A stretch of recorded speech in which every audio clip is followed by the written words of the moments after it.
안녕하세요. 개 알려주는 남자 수의사 이세원입니다. 견생 20세 시대. 오늘 외과 수의사가 알려드림은 정말 많이 하는 수술인 결석 수술에 대해서 알려드리려고 합니다. 요로 결석은 꼭 수술로 제거해야 할까요? 결석은 왜 생기는 걸까요? 결석을 예방하려면 또 어떻게 해야 할까요?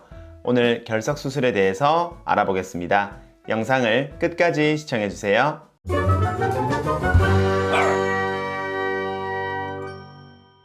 강아지 결석의 종류에는 스투르바이트, 칼슘 옥살레이트, 유레이트, 실리케이트, 시스틴, 그리고 여러가지 결석 종류가 섞인 형태가 있습니다. 미네소타 결석센터에 따르면 강아지 결석의 40%가 스투르바이트, 41%가 칼슘 옥살레이트로 나왔다고 합니다. 따라서 강아지에서 가장 흔한 방광 결석은 스투르바이트와 칼슘 옥살레이트인 건데요. 오늘 이 두 가지 결석에 대해서 알아보겠습니다. 강아지 결석이 발생하는 원인은 아직 명확히 밝혀진 바 없습니다. 왜냐하면 같은 환경에 살고 있고 같은 것을 먹은 강아지들도 어떤 아이는 생기고 어떤 아이는 생기지 않으니까요. 하지만 발생 가능성을 높이는 원인들은 몇 가지 있는데요. 가장 흔한 스투르바이트의 경우 세균에 의한 요로 감염이 주 원인인데요. 그런 이유로 암컷이 조금 더 발생률이 높곤 합니다. 암컷이 요로의 길이가 짧아 방광염에도 잘 걸리기 때문인데요. 이러한 세균 감염은 소변을 알칼리화하여 스투르바이트의 용해도를 감소시킵니다. 용해도가 감소하면 녹지 않고 점차 결정화되어 결석이 되는 것입니다. 또 이런 방광염은 유기물 잔해를 많이 생성시켜 결석 형성을 촉진시킵니다. 호발 품종으로는 슈나우저, 비숑프리제, 코카스파니엘, 시추, 푸들 등이 있습니다. 다음으로 칼슘 옥살레이트 결석은 이름에서 볼 수 있듯이 식후 고칼슘 혈증 및 고칼슘 요증이 있는 경우 가장 흔하게 발생합니다. 스투르바이트 결석이 알칼리성뇨에 잘 생기는 반면 소변이 산성화되면 칼슘 옥살레이트 형성이 촉진됩니다. 슈나우저, 시추, 포메라니안, 요크셔 테리어, 말티즈, 비숑프리제, 푸들 등에서 많이 발생하며 수컷 중에서도 중성화하고 나이가 많으며 비만한 경우 잘 생깁니다. 사람에서 소위 3대 통증이란 말 들어보셨나요? 산통, 급성 치수염, 결석 통증이 이 3대 통증이라고 불리는데요. 그만큼 결석에 의한 통증은 크다고 할 수 있습니다. 실제 집에서 결석이 있다고 하여 통증으로 바로 병원으로 오는 경우는 매우 드뭅니다. 주로 병원을 오게 되는 것은 피오줌을 보면 내원하시곤 하는데요.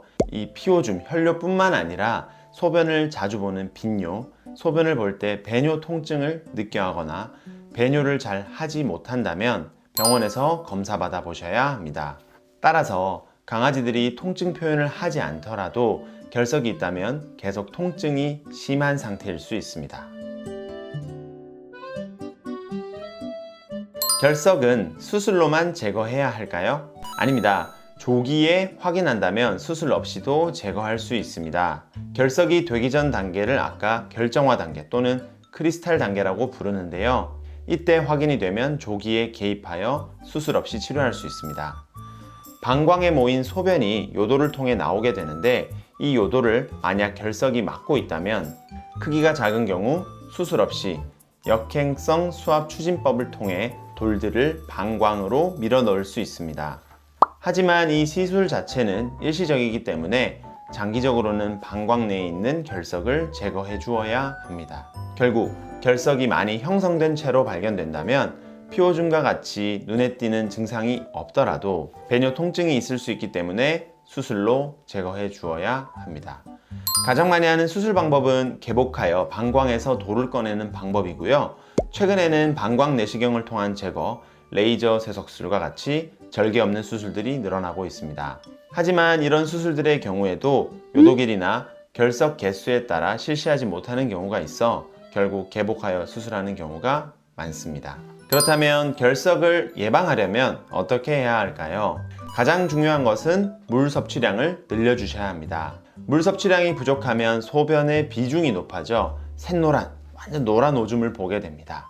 소변의 비중이 높다면 결정화의 위험성이 높아지고 그 결정화 단계가 넘어가면 결석 형성이 될 수 있습니다. 물 먹는 양이 늘어나면 소변색도 옅어지고 결석 형성을 저해시킵니다. 두 번째는 적절한 식이요법입니다. 소변의 pH를 적절히 조절시키기 위한 처방사료를 급여하고 비타민과 칼슘 함량이 높은 과일, 야채 등을 제한해 주셔야 합니다. 안타깝게도 결석 형성 이력이 있거나 가능성이 높은 아이들에서는 간식을 먹일 수 있는 것들이 매우 제한됩니다. 비타민 C, 비타민 D는 칼슘 형성을 촉진해 칼슘 옥살레이트 결석을 형성시킬 수 있습니다. 또 비만한 경우 결석이 더 잘 형성되기 때문에 적절한 체중 관리가 다른 건강을 위해서도 매우 중요합니다. 세 번째는 주기적인 방광 체크입니다. 결석 형성 이력이 있거나 방광염 이력이 있다면 정기적으로 방광 체크를 받으셔야 합니다.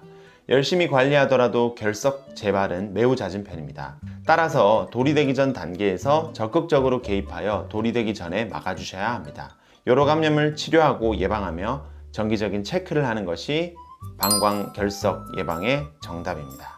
오늘은 결석 수술에 대해서 알아보았습니다. 오늘 내용이 유익하셨다면 구독과 좋아요, 알람 설정까지 한번 부탁드리겠습니다. 시청해주셔서 감사합니다. 감사합니다.